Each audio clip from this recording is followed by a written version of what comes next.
बच्चों, आज हम लोग अपना पाठ 15 कबीर के दोहे का तीसरा भाग पढ़ेंगे, जिसमें हम हिंदी व्याकरण के विषय में पढ़ेंगे। चलिए, कुछ प्रश्न हैं, उनके उत्तर करते हैं। शब्दों के जिस रूप से उनके एक या अनेक होने का बोध होता है उसे क्या कहते हैं? आपको रिमाइंड कराना है, इसलिए प्रश्न पूछ रहे हैं। जिस रूप से एक या अनेक का पता चलता है वो क्या होता है?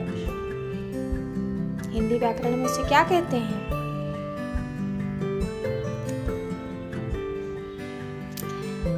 दूसरा, संज्ञा शब्द के जिस रूप से उसके स्त्री जाति के होने का या पुरुष जाति के होने का पता चलता है उसे क्या कहते हैं?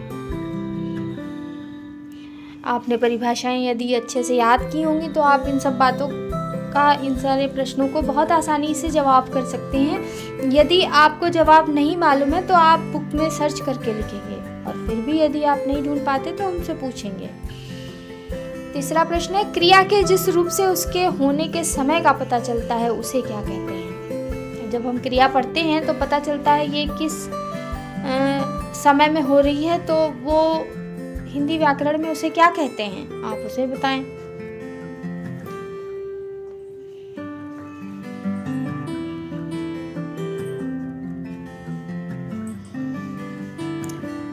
चलिए, अगला प्रश्न पूछते हैं। संज्ञा, सर्वनाम, क्रिया और विशेषण शब्द लिंग, वचन और काल के अनुसार बदल जाते हैं, इसलिए इन्हें विकारी शब्द कहते हैं। आप बताएं, ये सत्य है कथन या असत्य?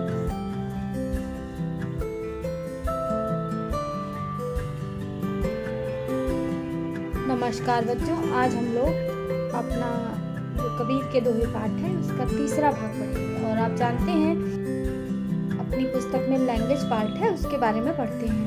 तो हम आपको अव्यय शब्द के विषय में कुछ जानकारी देते हैं, आप समझे।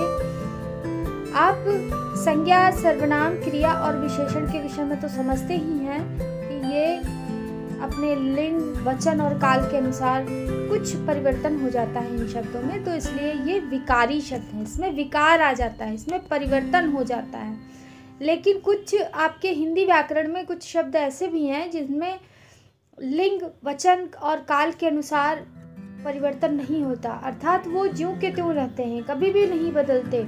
चाहे वो किसी भी वचन के साथ प्रयोग हो, उस पे किसी भी लिंग के साथ प्रयोग हो, समय के साथ प्रयोग हो, लेकिन उनमें कोई भी परिवर्तन नहीं होता। हिंदी व्याकरण के ऐसे शब्द जिनमें स्त्रीलिंग पुल्लिंग का फर्क नहीं पड़ता, एक वचन बहुवचन या बहुवचन का फर्क नहीं पड़ता, या वर्तमान काल, भूतकाल या भविष्य काल का भी कोई फर्क नहीं पड़ता। वो हर सेंटेंस में ज्यों के त्यों यूज किए जाते हैं, कभी भी वो परिवर्तित नहीं होते। तो ऐसे शब्द अव्यय कहलाते हैं, अव्यय या अविकारी शब्द। तो हम उन शब्दों को यहाँ पे पढ़ेंगे जिनमें लिंग, वचन और काल की दृष्टि से कोई रूप परिवर्तन नहीं होता, इसीलिए उन्हें अविकारी या अव्यय शब्द कहते हैं। चलिए देखें, हम अव्यय जो होते हैं वो कितने प्रकार के होते हैं।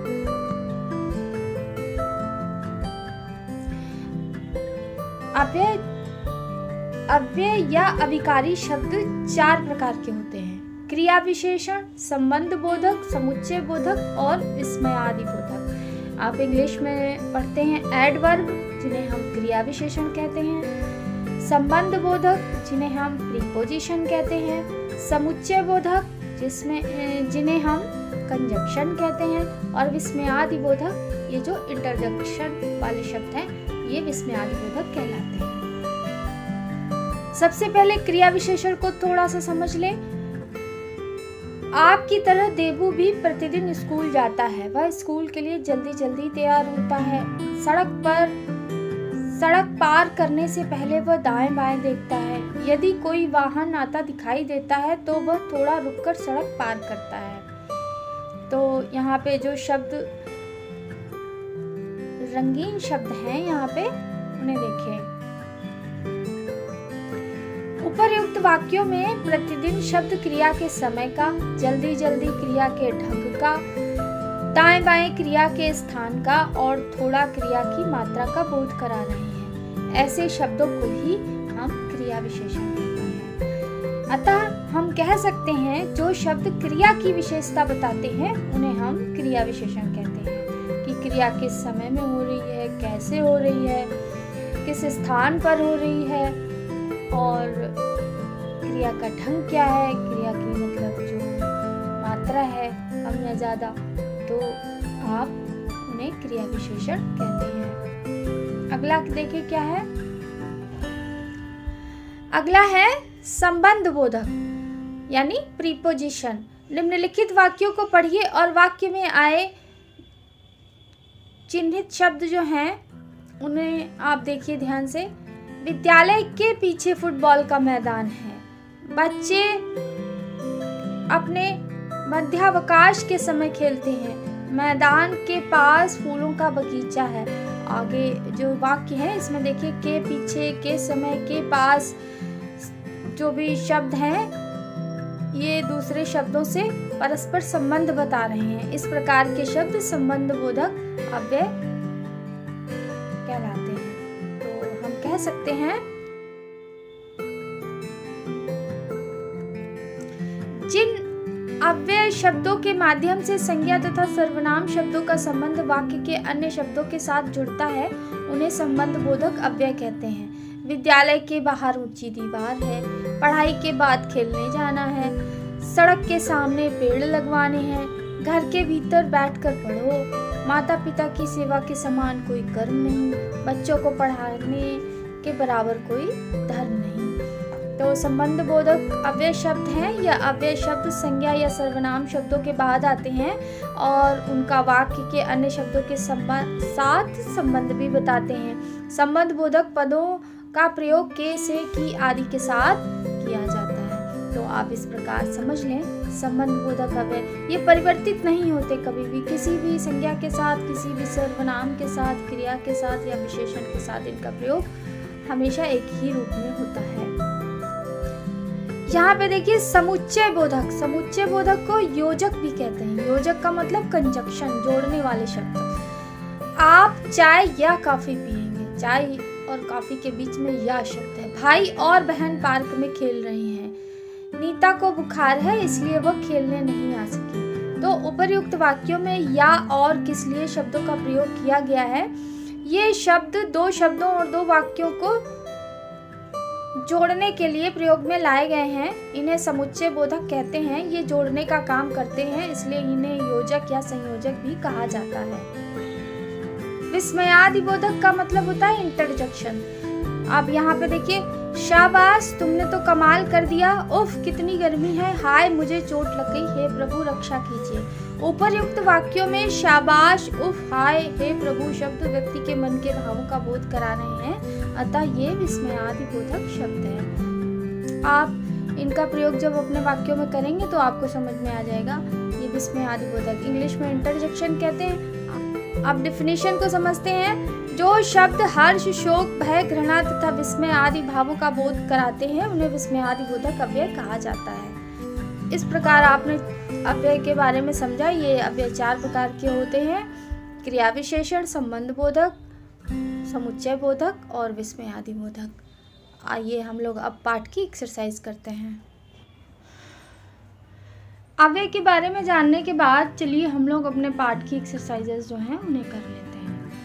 आपकी जो बुक में अव्यय की परिभाषा है उसे भी समझ ले।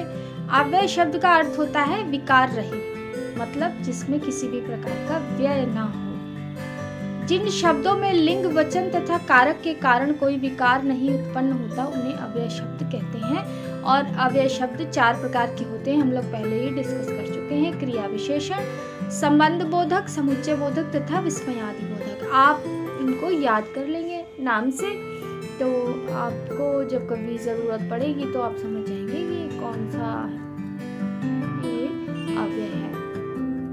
अब एक्सरसाइज करते हैं।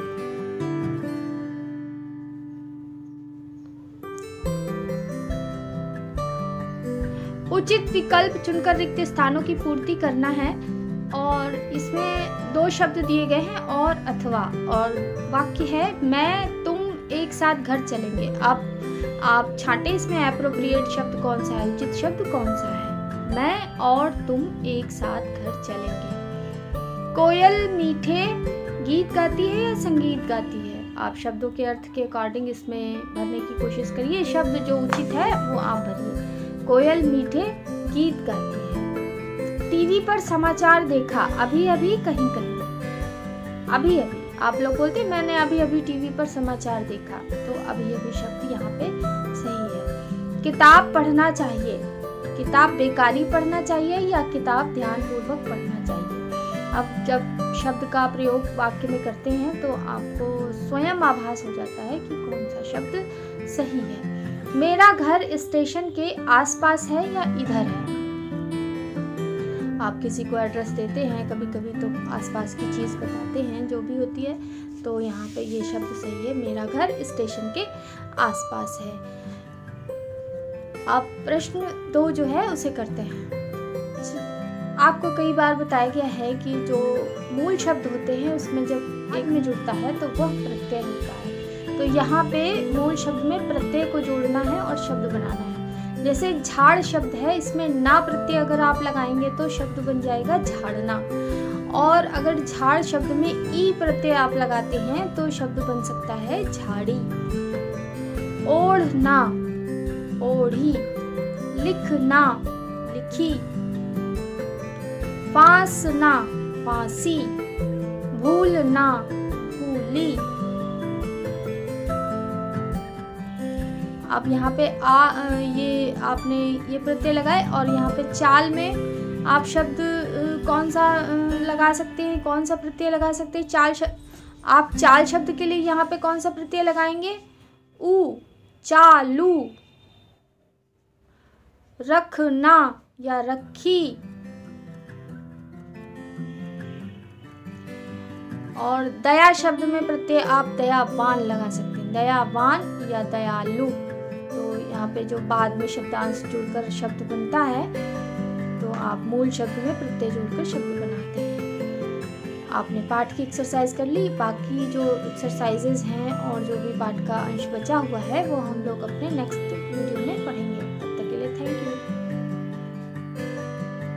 एक्टिविटी में आप अव्यय तथा अव्यय के जो भेद हैं, अव्यय के जो प्रकार हैं, उनको चार्ट बनाकर दर्शाएंगे।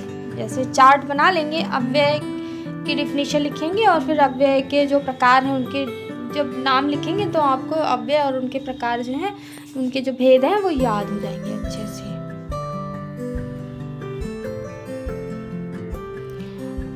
और होमवर्क में पृष्ठ 92 पर दिए गए अभ्यास को पूरा कर लेंगे और अव्यय की परिभाषा तथा प्रकारों को याद करेंगे। ये आपका होमवर्क है, इसको स्मरण कर लेंगे क्योंकि आगे कभी एक्सरसाइज आएगी तो उसमें पूछा भी जा सकता है कि ये कौन सा अव्यय है। तो आपको अगर उनके नाम याद होंगे तो आप अच्छे से एक्सरसाइज को कर लेंगे। और यदि आपको कोई भी अभ्यास करने में या आंसर करने में दिक्कत है तो आप फ़ोन करके भी पूछ सकते हैं।